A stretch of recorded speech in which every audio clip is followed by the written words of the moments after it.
Tired of wrestling with code every time you want to add a simple tracking pixel to your Elementor website?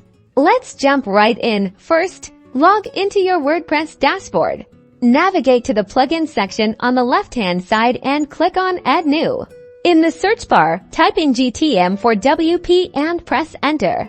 Find the GTM for WP Google Tag Manager for WordPress plugin by Thomas Geiger and click the Install Now button. Once the installation is complete, click the Activate button. Now go to the Settings menu on the left and find the Google Tag Manager option. Click on that. You'll see a field labeled Google Tag Manager ID. This is where you'll paste your Google Tag Manager container ID. Head over to your Google Tag Manager account. You'll find your container ID at the top of the screen, usually starting with GTM. Copy this ID.